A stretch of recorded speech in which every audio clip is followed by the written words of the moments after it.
Dear friends, dear Georgia, thank you very much for your kind words, very strong words, for your support. Thank you for warmly hosting this important meeting for Ukraine, for Ukrainians.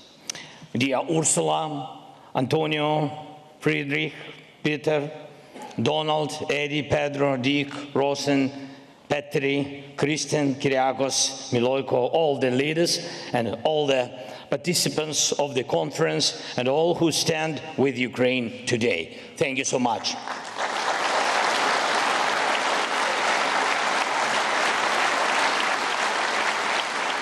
Thank you all for your attention to Ukraine, to the needs of our people, first of all, and to our shared responsibility to do everything necessary to protect life. Russia has also prepared for this meeting. Just last night they launched another massive attack on Ukraine, mainly targeting our capital, Kyiv. The attack involved Russian, Iranian Shahid drones. These drones have been heavily upgraded to cause more destruction and to be harder to shoot down. Ukrainians now face attacks by hundreds of these drones every single night. And this is pure terrorism. The night before last, they launched over 700 drones and missiles. Last night, nearly 400. And they try to do this as often as possible. And this is exactly what Putin wants, for our people to suffer, to flee Ukraine, and for homes, schools, for life itself to be destroyed everywhere, not just near the front lines. Remember, just a year ago, many people thought Russia wanted real peace, real talks, and a ceasefire. Moscow was sending those signals, and it was all part of their propaganda, trying to say that Ukraine didn't want peace. But we said back then there must be pressure on Russia because it was not preparing for peace. And now everyone sees that Putin has rejected every peace proposal and is escalating the violence. Just last night, in Kyiv alone, sadly, 2 people were killed and 16 were injured. A medical lab was completely destroyed, residential buildings, a shopping center, a veterinary clinic, and basic city infrastructure were all damaged. And that was with many of the drones and missiles being shut down. Still, some made it through. And this is what we must focus on first. We must stop Russian drones and missiles. And this means more air defense supplies and more investments in interceptor drones, air defense systems, and of course missiles. And I urge all our partners, increase your investments. When Russia increases its attacks, we cannot have a shortage of funding for drone production. More than 30 countries and hundreds of companies are represented at the conference today. And we must reach a point where Ukraine's air defense and drone sector is supported by over 30 countries and backed by hundreds of companies, not only from Ukraine, but also from Europe, the United States, and beyond. Please speak to our team for details. Ukraine has some of the world's most advanced drone technologies for both offensive and defensive, and we are ready to share this expertise and these technologies with our partners.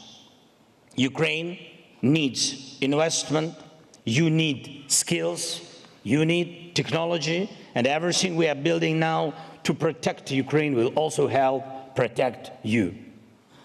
Secondly, I'm grateful to all countries that are part of the coalition supporting Ukraine's defense. We've created effective, really effective coalitions, effective drone coalition, and you can see how drones help us hold the life, hold front line and strike Russian military infrastructure deep inside Russia. We also have a strong aviation coalition. Thank you to all its members. Ukraine has received and is building up modern combat aviation. This is a huge, huge help. Thank you. Thank you, partners. And we've done it in record time. No other country has switched from Soviet aircraft to F-16s and Mirages this quickly. Thank you to everyone who helped. And I also want to highlight the coalition to return our Ukrainian children. Children abducted by Russia. And this is a global effort involving countries from Italy to Canada, and thank you to each one. Just yesterday, I spoke with Pope Leo about how the Vatican can support this work, and it already is. Today, I'll discuss this with Georgia and other leaders as well, and we must explore every possible way to bring our children back home to their families, to Ukraine, so they don't forget who they are.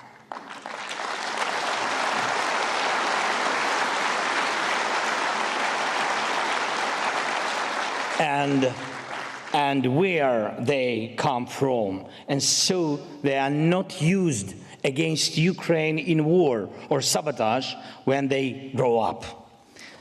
This is very serious threat, and we must stand against it together. Just like these coalitions are working, we now need to build a coalition for recovery. Let this be the moment we start it. We know what Russia has destroyed, and we know what it will take to rebuild Ukraine, Ukrainian people, our lives. A systematic approach is needed, a coalition with clear leadership, countries and companies that can lead and bring others with them. And we also need a clear recovery plan. Think of the role the Marshall Plan played in rebuilding and transforming Europe. That's why Europe has enjoyed peace and economic growth for so many decades. And now we have real opportunity to spark a new wave of progress. We need a Marshall Plan-style approach, and we should develop it together.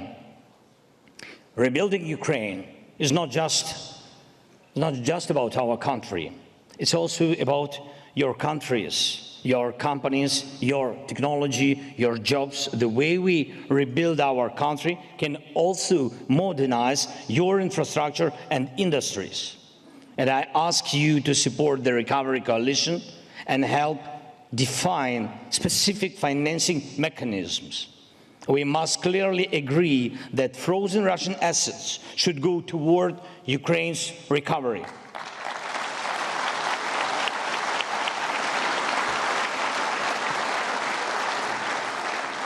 Not only the income from these assets, but the assets themselves must be used and much more actively than they are now to help save lives.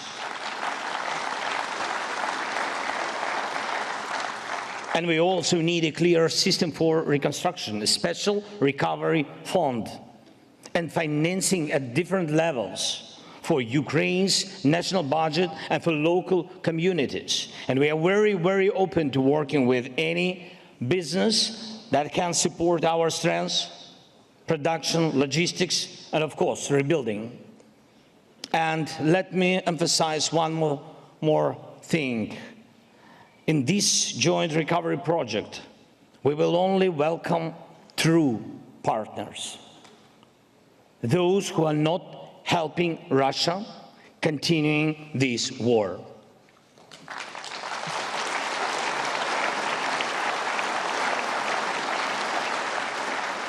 Only friends are invited to be a part of Ukraine's economic and technological recovery. And one last thing. We are already preparing for the next winter. And we've already gone through 3 winters during this full-scale war. And of course, first of all, thank you to everyone who helped us then. Thank you. And we need to keep working together to get through the next winter as well. And this can only be done as a shared task. And let's use this conference to move forward with that. I thank Norway for already, by the way, supporting us. Thank you to the Netherlands for your help. Thanks, Germany. Thanks, Ursula, Antonio. Thanks so much for the EU's continued support in helping Ukraine face energy challenges, real challenges. And we must keep making sure our people are protected. I also thank Italy, more than 500 companies, Georgia, thank you so much, and to your team. More than 500 companies are represented here at the conference. Around 200 agreements are ready to be signed with a total value of over 10 billion euros. All of these must be fully implemented. And please, let's also focus on energy. Putin has only 2 real allies: terror and winter. And we must respond to both. Thank you to everyone who is helping. And let today's meetings bring real results that matter to people and are visible in their lives. And every day, all of us must stay focused. All of us must keep up the pressure on Russia.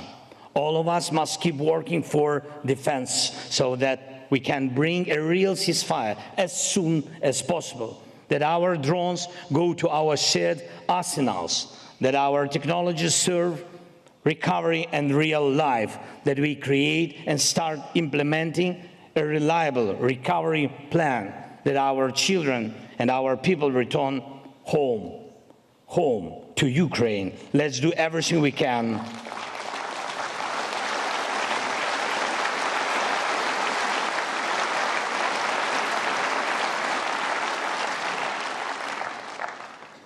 Let's do everything we can for real peace as soon as possible. Just peace. Slava Ukraini!